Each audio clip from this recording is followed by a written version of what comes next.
Bienvenidos una vez más a un nuevo programa de Piezas Sueltas. Hoy vamos a trabajar una temática diferente, el miedo al placer.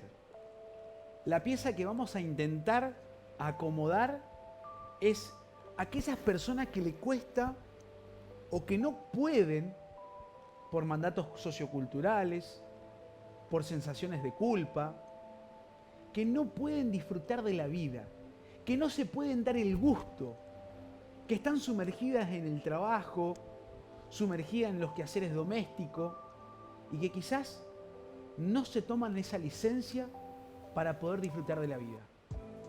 En instantes, en Piezas Sueltas.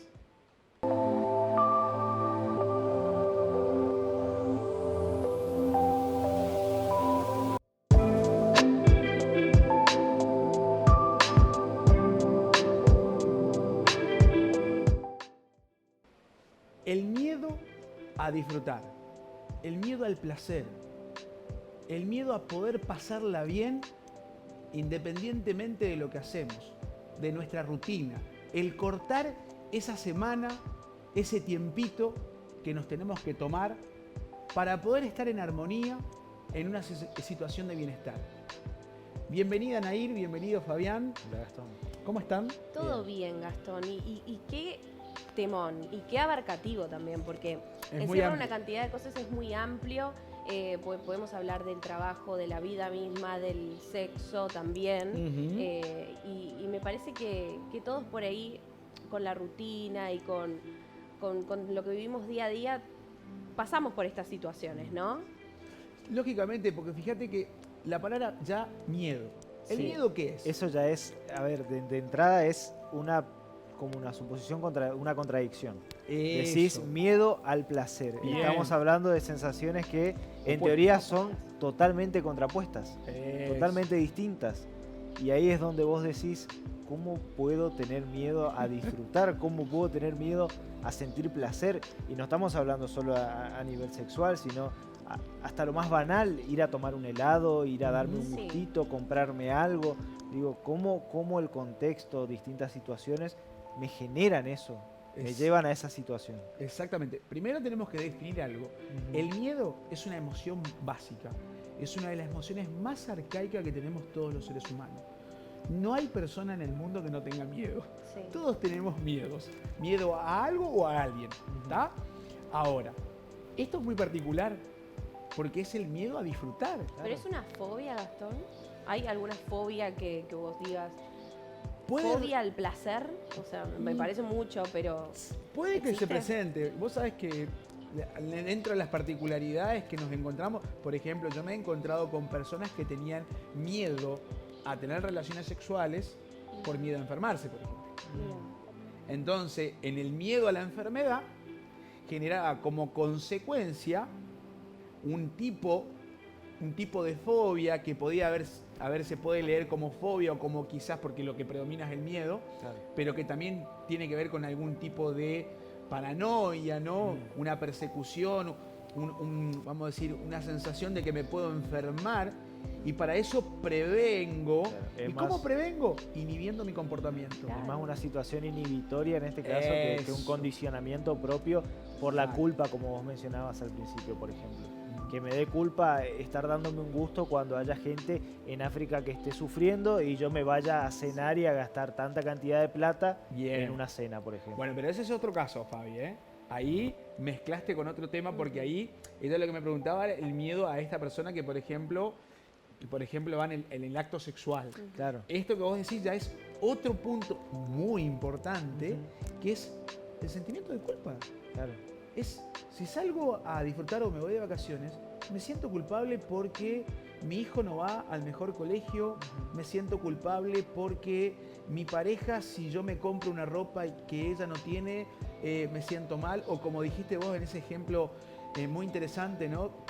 Personas que están padeciendo una pobreza importante en otro lugar del continente y que eso no me permite a mí comprarme una ropa y disfrutar de todo lo que yo hago producto y consecuencia de mi esfuerzo. ¿Y cuántas veces nos han dicho nuestros padres, por ejemplo, ¿no? El de tenés que comer, porque hay chicos que no tienen para comer. Sí. No te puedo comprar porque no puedes tener todo. Hay gente que no tiene todo. Como que la culpa y el miedo al placer en este caso, estuvo siempre presente, ¿no? Tal Desde cual. chicos. Ahí tocaste una variable muy importante, la educación, nuestros padres, el deber ser, Sí, el no poder ser por el deber ser, claro. ¿no? No puedo ser eso que quiero, eso que deseo, no puedo alcanzar ese placer que está en mi fantasía, que la fantasía es un mecanismo de defensa que lo vamos a ver en otro programa, la fantasía, pero que no lo puedo llevar a cabo porque los mandatos se apoderan de mí, inciden, influyen en mí, de tal forma de que parece ser que lo tengo a papá y a mamá dentro de mi psiquis. De hecho, funciona un poco así, que a esto nosotros le llamamos super yo, Sí. son los famosos mandatos sociales, y no me dejan disfrutar. No puedo tomarme ese tiempo de ocio, de entretenimiento. Ejemplo, el universitario que se fue a estudiar y que el papá y la mamá le transmitieron desde la adolescencia entera de que cuando vaya a estudiar lo único que tenía que hacer es estudiar, Sí. y No que si puedo- no hacía eso, ellos iban a sentirse defraudados. Claramente vemos cómo funciona después eso en términos a posteriori, ¿no? ¿Cómo puede funcionar como lo que vos estás trayendo, Nair, de que ese chico está, vamos a decir, víctima de esos Claro. mandatos, Coaccionado totalmente. coaccionado totalmente con esas voces interiores que no lo dejan quizás tomarse un tiempito y viven de una manera Sí. estresada, de una Totalmente. manera muy con muchas dificultades, incluso para a la hora de rendir un final, por Vos ejemplo. sabés que a mí me ha pasado muy de cerca, no en este caso a mí personalmente, sino con alguien muy cercano, y se dio un proceso como muy particular. Pero a la larga como que tanto la persona como sus padres terminaron entendiendo que, Ujú. que hay momento para todo, digamos. Eso. Hay momento para estudiar, hay momento para aprobar, por más que estudies te Exacto. puede ir bien o te puede ir mal, pero también tenés un momento para vos, para Exacto. relajar, para disfrutar, para lo que sea, para darte el gusto. Digo, pero todo es un proceso también e imagino que en ese caso la comunicación o la relación que exista entre las dos personas o el grupo de personas, el grado de intensidad, la confianza también es Exacto. fundamental. Muy importante la confianza y el grado de intensidad. ¿No les ha pasado, chicos, de encontrarse con personas de mucho dinero y que viven como si fueran pobres? Sí, Y que viven sin poder disfrutar de todo eso que estuvieron dedicándole casi toda su vida para producir, y que cuando en estas posibilidades y estas alternativas que nos ofrece nuestro mundo actual, donde podemos tomarnos un avión e irnos a lugares increíbles, y esas personas que tienen condiciones económicas quizás se quedan en su casa relegadas, sin capacidad de disfrutar, llenas de problemas, pensando todo el tiempo en la productividad. En generar más. Eso. En generar más, en producir más, y sin poder lograr una plenitud. Yo les voy a contar algo.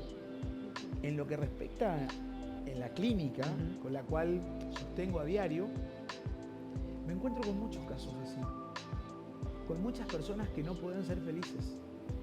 Con muchas personas que con este miedo a disfrutar y a tomarse ese tiempo, y que víctima de sus mandatos y el del deber ser, tenés que trabajar, tenés que producir, porque eso es lo que te enseñaron en tu casa, papá, mamá, y vos quedaste prendido ahí, ¿no? Como un bucle cerrado que no te deja ser feliz y que incluso te hace vivir una situación de desequilibrio, ¿eh? Porque acá es interesante señalar eso. La persona está en una situación de desequilibrio, trabaja todo el día. Incluso creo que ahora se ve más por ahí con el cambio generacional, por cómo han evolucionado los jóvenes. Muy bueno. Esta idea Muy de bueno. el vivir para trabajar o vivir para disfrutar o trabajar para disfrutar de lo que yo voy ganando y no tanto ser esclavo de mi propio trabajo. Digo. Esto como que se empezó a notar ese cambio. Bien. sí, Es es decir, verdad. eso que traes es muy cierto, pero yo también veo que hay un extremo. Por ahí veo que también Sí. veo que es como que estamos en una situación media desequilibrada, en la que, por ejemplo, ya vemos que los jóvenes viven por ahí con ausencia de responsabilidades y que por ahí están muy como prendidos en un ocio constante. Claro. Y donde por ahí leer, estudiar, responsabilizarse les cuesta mucho más que en otros tiempos, ¿no? Sí. Entonces, yo creo que lo que tenemos que lograr acá, en esta contradicción temática que trajimos hoy, como pieza suelta, para desasnar, es encontrar un punto de equilibrio. ¿Cuál será el punto de equilibrio, Nair? Ay, no sé. ¿Cuál será el punto de equilibrio? El punto de equilibrio. De poder entender o comprender en términos de uno mismo, Sí. sin pensar en el otro. ¿Qué es lo que me hace a mí sentirme bien conmigo mismo y en armonía entre esto que tengo que hacer y esto que quiero ser? Esto que tengo que cumplir para mantenerme, sostenerme como sujeto productivo y esto que también tengo ganas de ser para disfrutar. ¿Cuál será el punto de equilibrio? A ver, ¿qué piensan ustedes? Me has dejado sin... A ver, amiga, así a boca de jarro. A ver, dale, a la boca de jarro, Se dale. me ocurre tratar de... Lluvia de ideas. De lo que haga, no dejar de... No perder mi esencia, digamos. Tratar de dejar mi marca en lo que hago Bien, sin buen dejar punto. de que por ahí todo me pase por encima. O sea, Buen en lo que yo punto. pueda controlar, Buen punto. tratar de dejar mi marca y tratar de decir, por acá pasó él, digamos. No Bien. para sobresalir, sino bien. para no dejar de ser yo en ninguna de las facetas, digamos. Buen punto, buen punto. ¿No les parece que nuestro propio cuerpo es un termómetro de alguna forma de todas las cosas que nos pasan con el entorno? ¿No les parece que esta persona que está sumergida en el trabajo las 24 horas, o vamos a ser más exacto, de las 24 horas, de, qué sé yo, 20, 16 sí, horas, estamos 16 cinco para horas, o 16, 17 horas le dedica a laburar y a levantarse y acostarse pensando en el trabajo? Sí, ¿No les parece que esos cuerpos en algún punto sufren? sí, completamente. ¿De que esos cuerpos pasan la famosa factura? Acusan el impacto, Hablan, sí. totalmente. Completamente. Ahí está. ¿Qué Hablan. dijiste? ¿Qué hablan? Los cuerpos hablan. A mí me pasa que Ahí tengo está. enfermedad psicosomática, por ejemplo. Ahí está. Me están mandando mensajes. Porque este programa lo hicieron para mí. No, de que llega un momento que te salta la térmica. Es como el famoso saltar la térmica, ¿no? Bien, los cuerpos hablan, los cuerpos expresan. ¿Sabes cuál es el problema, Nair? La identificación del problema. La gente no identifica, hay gente que está viviendo la vida como en piloto automático, Claro. está robotizada. Hay muchos teóricos que hablan de esto, la robotización del sujeto. Lo que en La algún momento se serialización de- conocía como la famosa alienación. La alienación, exacto, el ser alienado, la alienación a la producción. Bueno, hay interesantes autores que se pueden nombrar como Sí. Karl Marx, es un emblema de esto de que habló de los distintos tipos de alienación, que es muy interesante a la hora de comprender esto que estamos trayendo hoy como pieza suelta y que tiene que ver con esa incapacidad, mirá lo que voy a decir, incapacidad para disfrutar. Personas que no pueden tener esa dosis de ese tiempo como para poder decir, disfruto de la vida, la paso bien, ya me enriquecí, ya logré muchas cosas, ya alcancé grandes objetivos, pero me tomo esta licencia, me tomo este tiempo para poder disfrutar de la vida. Bueno, a ver, ahora les hago una pregunta. ¿No les ha pasado a ustedes tener este tipo de contradicción de decir, tengo ganas de hacer esto, pero no lo puedo hacer porque se contrapone a algunos mandatos? Sí, pasa todo el tiempo. Espera, Ok, espera. Vamos a la pausa dale. y volvemos y lo vamos a explicar por qué te pasa eso. ¿Dale? Vamos a la pausa y ya volvemos.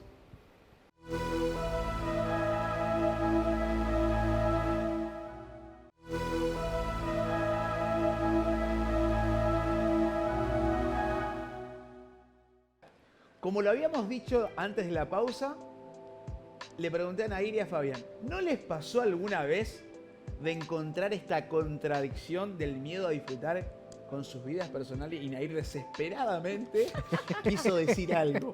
Así que te voy a pasar la palabra, Nair. A ver, contanos. Sí, bueno, tengo dos cosas como que se me vienen a la mente con lo que dijiste, ¿no? Una, el estudio, que es como lo más común, los mandatos, esto de vos tenés que estudiar una carrera de grado, tenés que hacer esto. Y vos por dentro, bueno, le cuento a la gente, aparte de ser locutora nacional, también canto y es como muy artístico lo mío, ¿no? Pero mis padres, con todo el amor del mundo, pues siempre también es desde el amor, ¿no? Esto de quiero que tengas asegurada, que tampoco nos da seguridad ningún título ni nada, la vida, quiero que tengas esto. Es como que yo te puedo dejar esto, ¿no?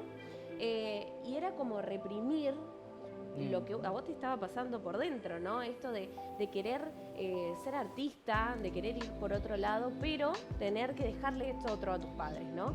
Cumplimentar con esto y con lo que a mí me está pasando por dentro, con satisfacer mis necesidades artísticas, ¿no? ¿Y te generaba miedo eso? No. ¿Qué te generaba? ¿Simplemente una inhibición? Sí. ¿Te inhibía sí. poder ser eso que querías ser por lo que te decían tus padres? Por lo que me decían. Porque aparte te dicen, no, es muy jodido, ¿viste? Como es un ambiente, sí, es tremendo, porque tenían razón, pero se puede, o sea, se puede, ¿no? Pero detrás de toda inhibición hay miedo. Sí. ¿Sabes cuál es el miedo que tenemos y que nos persigue durante toda la vida? ¿Cuál es el miedo? Nosotros le llamamos el miedo a la castración. Ajá. ¿Y sabés lo que es el miedo a la castración? Lo voy a traducir bajándolo al común denominador. Es el límite. Esto es lo que tenés que hacer. Esto es lo correcto. La imposición, digamos. La imposición del otro, de la otredad que viene a marcarte el camino. Desde el amor, ¿eh? Sí. Desde el amor en función de la sociedad que te preexiste, en función de la sociedad que tus padres transitaron. Ellos desarrollaron creencias, y esas creencias van a ser transmitidas a nosotros y también van a construir nuestras creencias, nuestros sistemas de creencias, de creer de que transitar una carrera tradicional es la seguridad del éxito y de tener miedo, y digo miedo porque es el tema que traemos hoy, ¿no? De tener miedo a que si cruzo ese límite, a que si me desarrollo desde otro lugar, me forjo con mi pasión, voy a caer en la falta del éxito.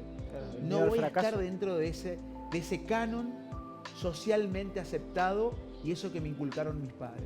¿Fabi? ¿El miedo al fracaso? El miedo al fracaso. ¿Y qué hacemos con eso? ¿Qué hacemos con eso, no? Ahí viene la revelación. Muy bien. Ahí está. Se tiene que revelar y tiene que decir, no mamá, no papá, yo quiero ser locutora nacional, quiero ser artista. Y me quiero preparar también para eso, porque escúchame, requiere una preparación importante. Sí. Pero como es un campo, un mundo que la otra persona desconoce y que le han mostrado como un ideal esto, pasan estas cosas. Exacto. Ahí trajiste, ¿no es cierto? Estos ideales que de alguna forma se influyen en nosotros, nuestros padres, estas creencias y que, bueno, esto de revelarse, ¿no? Esto de, primero, sentir que hay un velo que está y que uno lo puede revelar a sí mismo. Primero te revelaste a vos mismo, vamos a decir.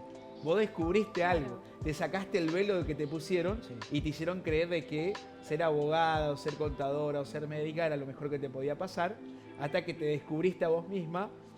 Nosotros los psicoanalistas tratamos de revelar al sujeto aquello que no puede ver, hasta inclusive sus propios talentos. Eso es muy bueno entonces, que uno se dé cuenta de las aptitudes que tiene, del don y demás, y poder explotarlo. Claro, porque hay gente que no le pasa, que no se da cuenta. Forma parte de lo que mencionamos también en programas anteriores, la cuestión del autoconocimiento y cómo eso también nos permite dar el puntapié para resolver el o los conflictos que se nos hayan planteado. Sin el autoconocimiento y sin ese punto de partida, por ahí se hace muy difícil tratar de dar solución al problema que se nos plantea. Totalmente. Bueno, ese autoconocimiento, Fabi, es lo que te permite revelar eso que te traes como un talento que es parte del ser. Porque viste que ustedes vieron que yo señalé el deber ser y el ser como una diferencia que se puede producir como una contradicción, ¿no? En el miedo de lo que me dijeron que tenía que ser con lo que quiero ser. Parece un juego de palabras, pero que está bien enmarcado. En esto del ser, el perseguir el ser, también requiere de esfuerzo y sacrificio.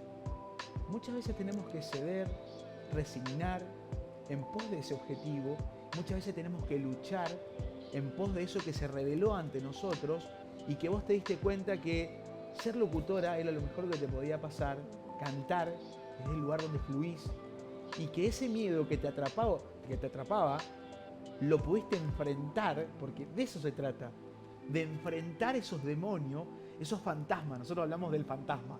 El fantasma es aquello que está dentro de nosotros, es el objeto introyectado en nuestra psiquis y que queda ahí melodeando, ¿no? Como que queda haciendo un funcionamiento y que siempre por ahí se despierta. ¿Estaré yendo por el camino correcto?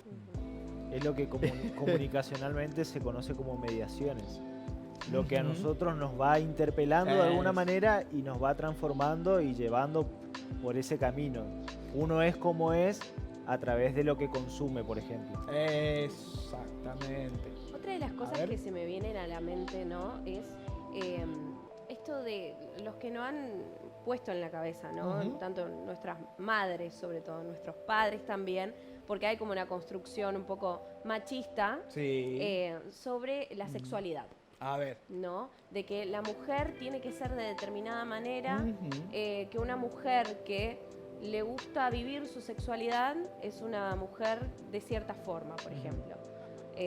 Voy a ser polémico. ¿Me dejás? Vamos a Quiero. entrar con esta cuestión de... Mirá cómo me di vuelta. Dale. Yo ya sé porque ese es un tema que te gusta. Sí. ¿Solamente a la mujer le pasan esas cuestiones de mandato? ¿No pensás que a los hombres también? Yo creo que pasan en las dos cosas. Sí. E incluso por ahí es hasta más complejo, por lo menos, o por lo menos lo veo yo así. Y voy a decir algo más ahora, ¿eh? Puede ser un poco más complejo en el lado del hombre porque socialmente tiene que asumir un rol más paternal, más de ser el guardián de todo lo que está pasando. Entonces hay un montón de cuestiones que no la puede demostrar. Bien. Y eso termina reprimiendo todavía mucho más. Muy bien. Entonces la pregunta es, ¿no piensan ustedes que en función de estas etiquetas sociales, estos imaginarios sociales, estas creencias, hombre y mujer se autocastran por lo que han incorporado socialmente y no pueden disfrutar de determinados placeres? Completamente. Sí. Completamente. Pregunto, ¿no? Sí, completamente. Sí. Más que autocastran, es la sociedad Autocensura. misma, ¿no? Claro, Que te lógicamente, yo digo... que la sociedad te castra, digamos. En realidad, la castración es algo que viene de la otredad, es algo que viene del otro y que, como bien dijiste, de la sociedad, pero que vos, en tu individualidad, porque ya llega un momento que le tenemos que dejar de echarle la culpa a nuestros padres, ¿no? Claro, vos lo asumís y lo llevas adelante como... Me gusta el hombre que, por ejemplo, le gusta vestirse de mujer y bueno, le gusta vestirse de mujer y lo tiene que hacer. Si es parte de lo que le gusta y de su disfrute. Y la mujer que, por ejemplo, le gusta una mujer, es parte de su placer, es su disfrute. De esas cuestiones estoy hablando. Bueno, vos sabés que cuando mencionabas esta cuestión del ser, el deber ser y esta puja entre los mandatos y lo que yo quiero ser, automáticamente se me vino esa cuestión a la mente, la diversidad, la sexualidad, cómo todo lo social, lo cultural, todo el contexto en el que vivimos, a la gente termina reprimiéndola de tal forma que termina de alguna manera escondiéndose. Muy bien. Y te voy a dar un ejemplo. Mira, le voy a dar un ejemplo. Acá en Vigo te voy a dar un ejemplo. Fabi, vos trajiste una camisa rosa. Sí. Si vamos a conceptos machistas retrógrados, Fabián... Ay, se me han burlado. Me han burlado por tener una camisa rosa. Ahí te das cuenta. Y tenés una colita. Fabián me parece que le gusta y no tiene nada, está todo bien, no tiene nada de mal, al contrario, vamos a decir, está bueno que se asuma ese lugar. Pero fíjate vos cómo las etiquetas sociales, las creencias construyen prototipos en la que un hombre que se viste de una camisa rosa, que le gusta el color rosa, porque tiene ganas de ponerse el color rosa y que le queda bárbaro, es visto como una persona que ya tiene un gusto y preferencia que no responde a esta inclusiva a los cánones sociales. El color rosa me está condicionando como hombre. Eso, exactamente, muy bien. Pero me encanta que esto se está recambiando. Sí, y los chicos, sí, por suerte. Yo no me di cuenta de que tenía una camisa rosada, por ejemplo. Los chicos es como que ya vienen con ese chip incorporado. Totalmente. Obviamente que hay padres que siguen pensando de esta manera y eso es lo complicado, pero me parece que son los menos. ¿Vamos detrás de un género fluido? ¿Qué piensan ustedes? Sí, a ver, yo creo que en Vamos algún detrás de punto un- vamos a llegar Ajá. al momento en el que todo fluya con... Me sale la palabra naturalidad, Ajá. porque lo normal, digamos, lo normal es de cada uno. Se me hace... Sí, es bravo ese concepto. Sí. Qué polémico nos estamos volviendo. Pero a lo Estamos que, entrando a lo que en- iba es que todavía hoy se siguen reproduciendo estas estructuras heteropatriarcales, digamos, Eso.